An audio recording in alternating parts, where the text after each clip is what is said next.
एक आदमी कथा में बैठा था, नास्तिक था, उसका दोस्त उसको ले आया था बस।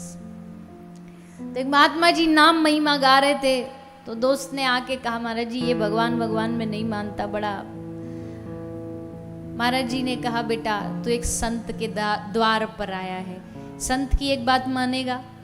उसने कहा कुछ भी करवा लेना पर भक्ति वक्ति के बारे में मत बोलना। बोला नहीं हम नहीं बोल रहे भक्ति वक्ति, एक काम तो कर सकता है, अभी इसी समय मेरे सामने एक बार राम बोल सकता है?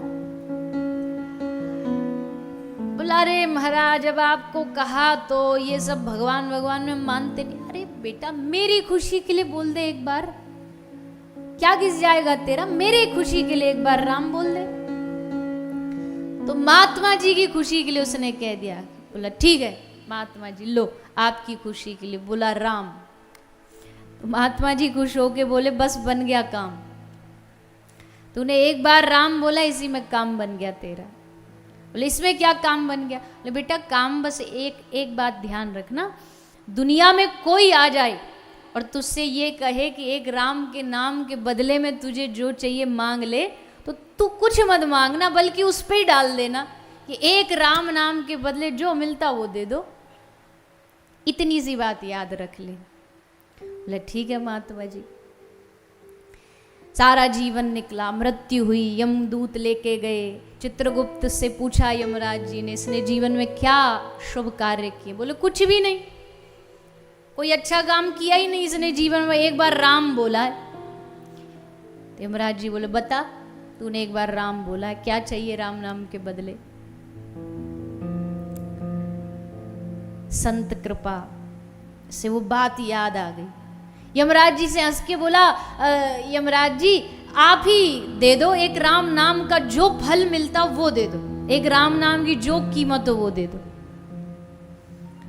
अब यमराज जी तो बेचारे अपना पोथी पत्रा घुमाए चारों तरफ कि हमने तो अपने सिलेबस में कभी पढ़ा ही नहीं ये एक राम नाम की कीमत क्या होती है, पर अगर इसको इसका फल नहीं दिया तो अन्याय कहा जाएगा, इसलिए पहले कीमत पता करो एक राम नाम की। कौन बताएगा?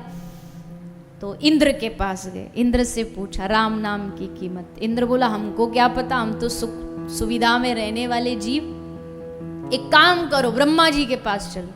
तो ब्रह्मा जी के पास यमराज जी इंद्र जी उसको लेके गए। ब्रह्मा जी से पूछा, ब्रह्मा जी ने भी कहा कि हमें भी नहीं पता, एक काम करो जो राम नाम दिन रात लेता उसके पास चलो।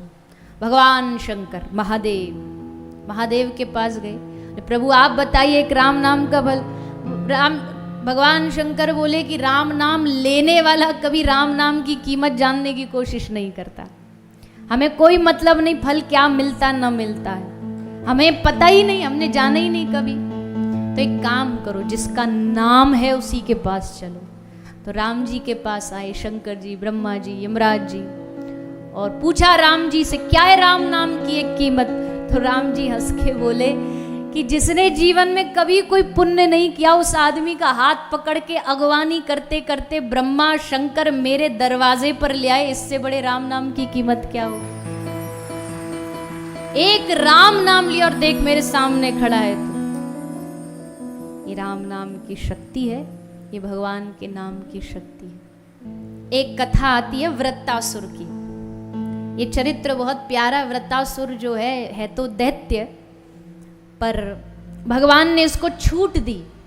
छूट क्या दी? भगवान ने कहा वरम ब्रूहि, वर मांगो। तो वृत्तासुर ने बड़ी सुंदर बात मांगी है, अहम हरे तव पादैक मूलम दासानुदासो भवितास्मि भूया मनः स्मरेता सुपतेर्गुणास्ते गृणीत वाक् कर्म करोतु कामः। कोई तो भगवान को मांगता है, पर वृत्तासुर क्या मांग रहा है? दासानुदासो भवितास्मि भूया। प्रभु मुझे आप नहीं चाहिए, मुझे आपका भक्त भी नहीं बनना, तो तुझे क्या बनना है? बोले प्रभु मुझे अपने दासों का दास बना दो, भक्तों का भक्त बना दो। इस दुनिया में नैया उसी की पार हुई है जिसने भक्तों की शरण ग्रहण करी। अपने आप के बल पर जोर लगा के जो भगवान को पाना चाहता ना वो नहीं पा सकता। इसके लिए आपको किसी संत महापुरुष की शरण ग्रहण करनी पड़ती है। किसी भक्त के चरण पकड़ लो, किसी भक्त की शरणागति ग्रहण कर लो, वो अपने आप पकड़ करके भगवान तक ले जाएगा।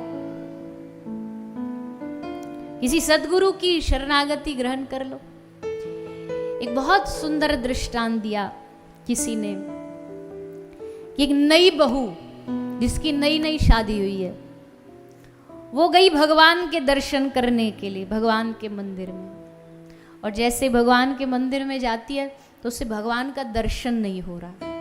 क्यों नहीं हो रहा? क्योंकि उसके और भगवान के बीच में दो पर्दे हैं।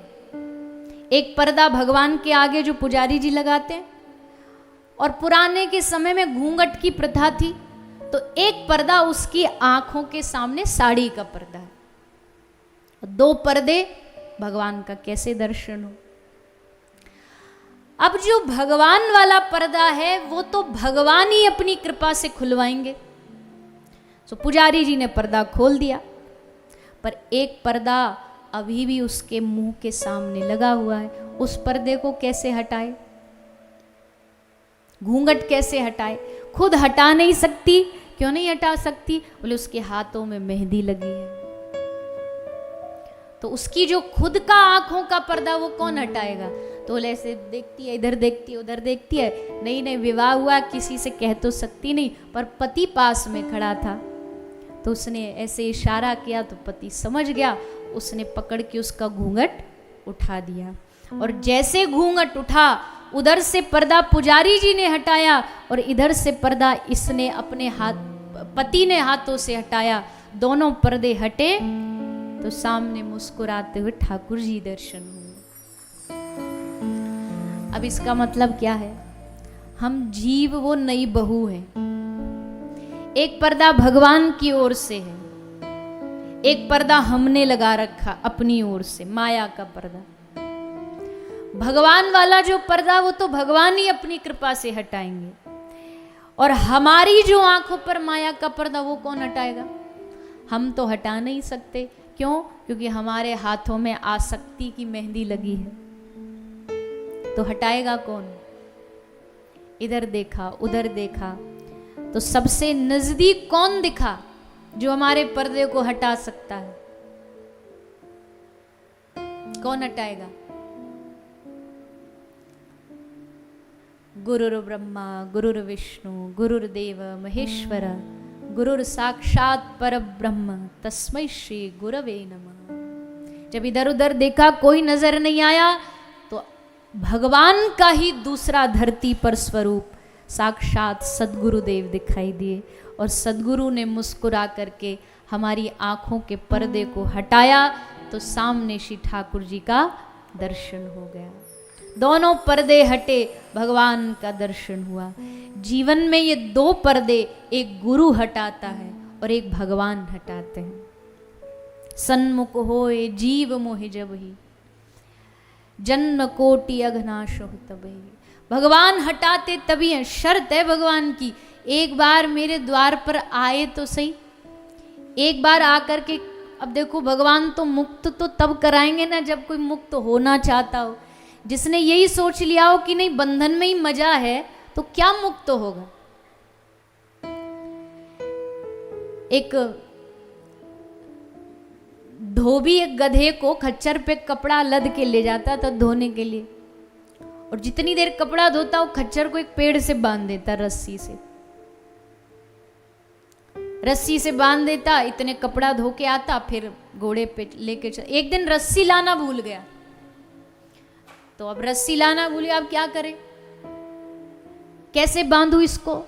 फिर धोबी के मन में आया, अरे आखिर है तो गधा, इसको बुद्धू बनाना कौन सी बड़ी बात है। उसने गधे को पकड़ा, पेड़ से खड़ा किया, और जैसे रोज रस्सी बांधता था ना, वैसे झूठ मूठ का इशारा किया, नाटक किया। हाथ में कुछ भी नहीं था, पर ऐसे हाथ से ऐसे बांधा, फिर ऐसे गांठ लगा दी और धोने चला गया कपड़े। सुबह से शाम तक कपड़े धो के जब वापस आया, तो जहां गधे को बांध के गया था वहां से टस से मस नहीं हुआ गधा।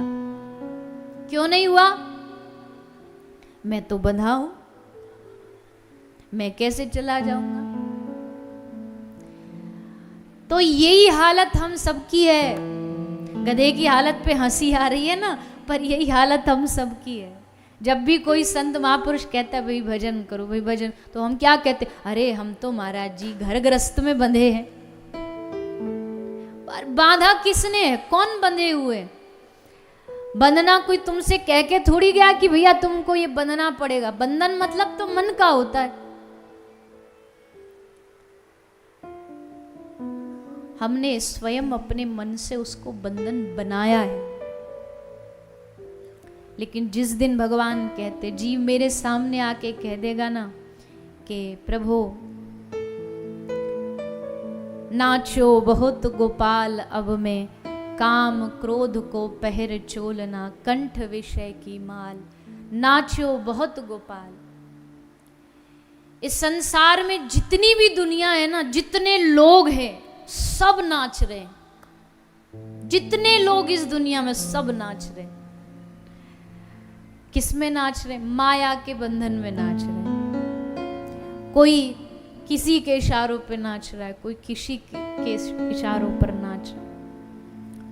सब माया के इशारों पर नाचे जा रहे हैं। लेकिन जीव कहता है भगवान, नाचते नाचते जन्मों जन्मों बीत गए। एक आध जन्म नहीं, अगर मैं आपसे पूछूं या आप मुझसे पूछो कितने जन्म लिए हमने पहले, किसी को याद है? हो तो बताओ कि भाई इतने जन्म लिए हमने, 4 बार जन्म लिया, 5 बार। शास्त्र कहते हैं जब से सृष्टि बनी है तब से हम जन्म ले रहे हैं। जब से ये सृष्टि का निर्माण हुआ है तब से हम जन्म ले रहे हैं। तो सोचो, असंख्य गिने ना जा सके इतने जन्म लिए। बहुतों को अपना समझा, बहुतों के हो चुके हम। कितनों को अपना समझा, कितनों को अपना घर समझा, कितनों को अपना माना, और फिर अगला जन्म लेके फिर कुछ अपने नए बन गए, फिर अगला जन्म लेके फिर कुछ नए बन गए। और इसी तरह ये आत्मा, ये जीव संसार में भटकती है। लेकिन फिर कोई जीवन में सद्गुरु आता है, और सद्गुरु आकर के इस आत्मा को याद दिलाता है, आकर के चेतावनी दे करके याद दिलाता है कि अब इस भटकाव को रोकना है तो ठाकुर जी की शरण में चलो। उनकी शरण में जाके ही परम शांति मिलेगी, अन्यथा कहीं भी संसार में शांति तू लाख चाह ले, लाख प्रयास कर ले। संसार का एक नाम है दुखाल्यम अशाश्वतम। संसार का नाम ही भगवान ने गीता में अर्जुन को दिया है, दुखाल्य। ये संसार दुखों का घर है, इसमें सुख की आशा करना मूर्खता है। यहाँ सुख नहीं मिल सकता, लाख कोशिश करो। यहाँ हर कदम कदम पर दुख आएगा ही, लेकिन उस दुख में भी व्यक्ति वही, जीव वही जो ठाकुर जी के चरणों को न भूले, चरणों का स्मरण करता रहे, भगवान के चरणों को पकड़ करके बैठा रहे। एक चित्र है बहुत फेमस, बहुत प्रसिद्ध, कभी आपने देखा हो, चलते फिरते ठाकुर जी खड़े हैं और एक छोटा सा बालक प्रहलाद भक्त बन के ठाकुर जी के चरणों को पकड़ के चिपक के एकदम खड़ा। और जो इस प्रकार ठाकुर जी के चरणों को पकड़ के खड़ा हो जाए ना, तो ठाकुर जी कहते मैं उसको अपने आप से कभी दूर नहीं करता। जिसको ठाकुर जी के चरणों की भक्ति मिल गई। श्री हनुमंत लाल जी जब लंका विजय प्राप्त करके वापस आए तो श्री रामचंद्र प्रभु ने बड़ी उदासी से हनुमान को कहा, हनुमान मैंने तेरे साथ बहुत अन्याय किया। हनुमंत लाल जी ने पूछा, मेरे साथ अन्याय? कैसा अन्याय? प्रभु ने कहा कि तू मेरा परम सेवक है, तूने हर कदम पर मेरी सेवा की और इसके बदले में तुझे कुछ दे न पाया। मैंने बार बार सोचा, मैंने सोचा जब किष्किंधा जीता तो किष्किंधा अपने हनुमान को दे दूंगा, पर बीच में सुग्रीव आ गया, उसको देना पड़ गया। फिर मैंने लंका जीती, मैंने सोचा अब ये लंका हनुमान को दे दूंगा, पर बीच में विभीषण आ गया। फिर मैंने अयोध्या जीती, मैंने सोचा अयोध्या अपने हनुमान को दे दूंगा, पर बीच में मैं खुद आ गया। यानी 3 पद में तुझे देना चाहता था हनुमान, पर तीनों बार चूक गया। तो श्री हनुमंत लाल ने हाथ जोड़ करके प्रभु से कहा, प्रभु अच्छा रहा आपने नहीं दिए, मैं थोड़ा लालची हूं, 3 पद से मेरा काम नहीं चलेगा, मुझे 4 पद चाहिए। 4 पद बोल बेटा कौन से चाहिए तुझे, अभी कहेगा तो गद्दी से उतर जाऊंगा, ये पद तुझे दे दूंगा। श्री हनुमंत लाल जी ने हंसते हुए कहा, प्रभु मुझे किष्किंधा का पद नहीं, मुझे लंका का पद नहीं, मुझे 3 नहीं 4 पद चाहिए। 2 चरण पद आपके और 2 चरण पद मेरी माता जानकी के। ये 4 चरण पद मिल गए तो दुनिया के सब पद मिल गए। ये चरण पद दे दीजिए। गोसाई तुलसीदास जी कहते, हेतु रहित अनुराग राम पद, बढ़े अनुदिन अधिकाई। भगवान कुछ देना चाहते हो तो अपने चरणों का अनुराग दे दो, चरणों की भक्ति दे दो।